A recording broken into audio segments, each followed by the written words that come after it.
How long does a sperm last? Sperm जिंदा कितनी देर रहता है? इम्पोर्टेंट सवाल है, क्योंकि एक अजीब सी चीज़ है। पहली बात तो इससे भ्रांतियाँ बहुत हैं, और ये समझने की चीज़ है कि स्पर्म जिंदा अलग अलग जगहों पे कितना रहता है। तो आज मैं आपको 4 जगह पे बताऊंगा कि स्पर्म जिंदा कितना रहता है।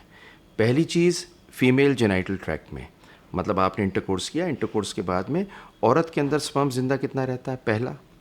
दूसरा, ये स्पर्म बाहर की एनवायरनमेंट में ज़िंदा कितना रहता है। अगर ये बाहर गिर जाए तो क्या इस पे कोई बैठे तो प्रेग्नेंट हो सकता है क्या, या बाथ टब में जाने से प्रेगनेंसी हो सकती है क्या? मतलब बाहर प्रेगनेंसी होने के चांस के पॉइंट ऑफ व्यू से स्पर्म ज़िंदा कितना रहता है। तीसरी चीज़ है, स्पर्म आपकी टेस्टिकल में या अंडकोश में ज़िंदा कितना रहता है। और चौथा, फ्रीज होने के बाद में स्पर्म ज़िंदा कितना रहता है। तो बड़ी इंटरेस्टिंग वीडियो है, एंड तक ज़रूर देखिए। एंड में एक बोनस टिप दूंगा, please see this video till the end. मैं doctor Sunil Jindal, reproductive medicine specialist. सबसे ज़्यादा आनंद मुझे आपको बेबी देने में आता है। इस वीडियो को एंड तक ज़रूर देखिएगा एंड वीडियो को एंजॉय कीजिए। How long does the sperm last inside the female reproductive tract? Intercourse करने के बाद में ये स्पर्म एक औरत के अंदर कितनी देर जिंदा रहता है? बड़ा इंटरेस्टिंग क्वेश्चन, बड़ा इंटरेस्टिंग इसका आंसर है। इंटरेस्टिंग इसलिए है क्योंकि स्टडीज़ ने ये दिखाया है कि करीब 3 दिन तक स्पर्म जिंदा रह सकता है औरत के सिस्टम के अंदर। देखिए, ऐसा है, फीमेल वेजाइना एसिडिक है, और जो स्पर्म होता है इसके चारों ओर जो सीमन होता है, ये सीमन इस एसिड से बचाते हुए स्पर्म को अंदर सर्विक्स में ले जाता है। सर्विक्स मतलब बच्चेदानी के मुंह के में छोटे छोटे क्रिप्स होते हैं या छोटे छोटे छेद होते हैं, जिनके अंदर जाके ये स्पर्म सेटल करता है, आराम से रहता है और मरता नहीं। तो इसी कारण से 3 से 5 दिन तक एक स्पर्म एक औरत में रह सकता है। मतलब अगर एक औरत ओवुलेट कर रही है, सपोजिंग एक दिन, तो उससे 5 दिन पहले अगर इंटरकोर्स हुआ हो तो प्रेगनेंसी हो सकती है, क्योंकि स्पर्म 5 दिन रहता है। तो बहुत बार हम ये कहते हैं कि आप इंटरकोर्स ओवुलेशन से पहले कीजिए, क्योंकि स्पर्म को भी पहुंचने में टाइम लगेगा और स्पर्म तो ज़िंदा रहेगा। इसी कारण से ये समझना अति आवश्यक है कि स्पर्म की ज़िंदगी 5 दिन तक हो सकती है। ये दोनों वजह से इम्पॉर्टेंट है, कंसीव करना चाहते हैं तो भी, और कंसीव नहीं करना चाहते, बचना चाहते हैं तो भी, क्योंकि अगर आप 5 दिन ओव्यूलेशन से पहले इंटरकोर्स करेंगे तो प्रेगनेंसी हो सकती है, जो आप नहीं चाहते। तो ये बड़ी इंपॉर्टेंट है। दूसरी चीज़ आती है कि बाहर स्पर्म कितना रह सकता है। अगर इंग्लिश में कहूँ तो ये होगा, how long does a sperm live elsewhere. मैंने एक बहुत बढ़िया कहानी सुनी थी, और कहानी ये थी कि एक बॉयफ्रेंड गर्लफ्रेंड एक टब में नहा रहे थे, सेक्स उन्होंने नहीं किया और लड़की प्रेग्नेंट हो गई। तो देखिए, ये कहानियाँ तो बहुत अच्छी हैं, पर सच्चाई इससे बहुत परे है। वो इसलिए है कि पहली बात तो स्विम इतना तेज़ नहीं कर सकता स्पर्म। स्पर्म जो स्विम करता है वो बच्चेदानी के अंदर, बच्चेदानी के कारण अंदर छोटे छोटे फिम्ब्रिया होते हैं, उसकी हेल्प से स्विम करता है। ऐसा नहीं है कि पानी में तैरता हुआ चला जाएगा। दूसरा, स्पर्म हीट सेंसिटिव होता है। ये मान के चलिए कि स्पर्म हीट के कारण और ड्राई होने के कारण केवल करीब 1 घंटा रह सकता है बाहर, और उसकी वाइबिलिटी ख़राब हो जाती है। तो समझ लीजिए, स्पर्म अगर फीमेल जेनाइटल ट्रैक्ट में नहीं है तो उसका सर्वाइवल होना मुश्किल है, और अगर सूख जाता है वीर्य तो सर्वाइव नहीं करेगा। How long does the sperm last in the testicle? तो टेस्टिकल के अंदर स्पर्म कितनी देर रहता है? इंटरेस्टिंग चीज़ है।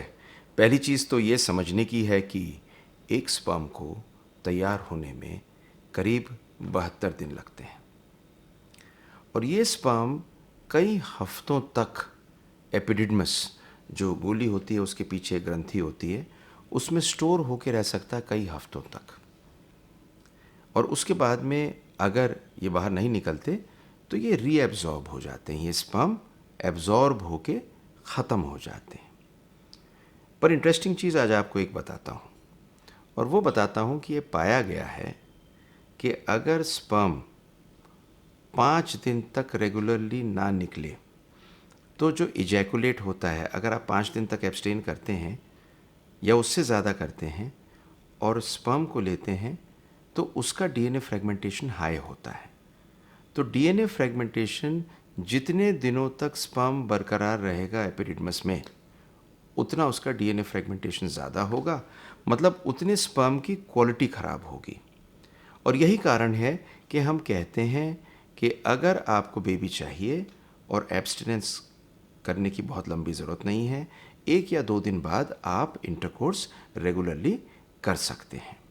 एक चीज़ और समझिए, जो मोटिलिटी होती है ना स्पर्म की, वो भी अगर पड़ी रहे और रेगुलर सेक्स ना हो तो वो भी पुअर होती है, और 7 दिन बाद देखा गया कि मोटिलिटी पुअर हो जाती है। तो मैंने आज आपको बताई 3 चीज़, स्पर्म फीमेल जेनिटल ट्रैक्ट में कैसे सर्वाइव करता है। नंबर 2, मैंने आपको बताया कि अगर बाहर रह जाए तो कैसे रहता है। और नंबर 3, मैंने आपको बताया कि ये जो अंडकोश होता है टेस्टिस, इसमें कितने दिन सर्वाइव करता है। लेकिन मोस्ट इम्पॉर्टेंट चीज़, अगर आप फ्रीज कर देते हैं अपने स्पर्म को तो कितने दिन सर्वाइव करता है। देखिए, मेरे पास बहुत पेशेंट आते हैं जिनको कैंसर होता है और कैंसर की कीमोथेरेपी के बाद में स्पर्म्स नहीं आते या ख़त्म हो जाते हैं, तो वो उन्हें फ्रीज करा के चले जाते हैं। तो वो हमेशा मुझसे पूछते हैं, साहब कितने दिन तक ये स्पर्म चल सकता है। तो स्टडीज़ ने ये दिखाया है कि 5 साल तक क्रायो स्टोरेज में कोई परेशानी नहीं है, 5 साल तक। लेकिन 5 साल के बाद में स्पर्म का थोड़ा सर्वाइवल, मतलब जो ज़िंदा रहते हैं, वो थोड़ा सा कम हो सकता है, लेकिन वो फिर भी ज़िंदा होकर प्रेगनेंसी दे सकते हैं। कहने का अर्थ ये है कि अगर आप फ्रीज़ करते हैं स्पर्म को, तो एक तरह से कहा जा सकता है कि एटर्निटी, जब तक लिक्विड नाइट्रोजन मेंटेन्ड है तब तक वो ज़िंदा कुछ परसेंटेज में रह सकते हैं। तो अगर एल्बर्ट आइंस्टाइन ने अपना स्पर्म फ्रीज़ कराया होता ना, तो शायद आज तक ज़िंदा हो सकता होता, अगर उस टाइम पर ये टेक्नोलॉजी होती। क्योंकि हम स्पर्म को फ्रीज़ करते हैं -196 डिग्री सेंटीग्रेड पे, और मेरी वीडियो देखिएगा स्पर्म फ्रीजिंग पे, जो मैं लिंक करता हूँ। एंड में आपको एक बोनस टिप दूंगा, और बोनस टिप ये है, बड़ा इम्पॉर्टेंट है स्पर्म सर्वाइवल।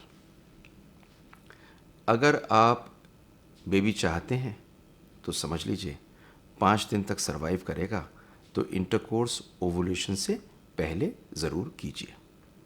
अगर आप बेबी नहीं चाहते हैं तो 5 दिन से पहले शायद बेबी ना हो, लेकिन अगर आप ओवुलेशन के पास इंटरकोर्स करते हैं तो बेबी होने का चांस है। आपको परेशानी हो सकती है अगर आप बेबी नहीं चाहते तो। नंबर 3, अगर आप बेबी चाहते हैं तो ओवुलेशन को, मतलब जब अंडा बनता है उसको चेक करिए, स्पर्म सर्वाइवल को समझते हुए इंटरकोर्स कीजिए। तो ये तो हो गई फीमेल जेनिटल ट्रैक्ट के लिए। पर इम्पॉर्टेंट चीज़ दूसरी ये है कि बाथटब में रहने से, स्पर्म पड़े होने से, हवा में पानी में जाने से प्रेगनेंसी नहीं होती। टेस्टिस के अंदर स्पर्म अपने आप रीएब्जॉर्ब हो जाते हैं, लेकिन 5 दिन के बाद में पड़े हुए स्पर्म अच्छे नहीं होते, तो बहुत दिन तक स्पर्म की रिटेंशन अच्छी नहीं होती। और आखिरी चीज़, फ्रीजिंग बहुत बढ़िया ऑप्शन है। अगर स्पर्म काउंट कम हो, आपको लगता है बाहर जाना है, लगता है केमिकल से एक्सपोज होंगे, लगता है कैंसर की दवा लेने की ज़रूरत है, लगता है कि आप आर्मी में हैं या ऐसी चीज़ में हैं जिस पे बॉर्डर में जा रहे हैं, फ्रीज़ करा लीजिए। लाइक, सब्सक्राइब, नोटिफाई ज़रूर कर दीजिए, कमेंट सेक्शन में एक अच्छा सा कमेंट दे दीजिए। और आपको ये वीडियो आई होप अच्छी लगी। इस तरह की वीडियो लेता आऊँगा, एक फ्रीजिंग की वीडियो लाइव लेके आऊँगा, देखिएगा, बड़ा मज़ा आएगा कि स्पर्म को -196 डिग्री सेंटीग्रेड पे फ्रीज़ कैसे करते हैं। I just show that to you.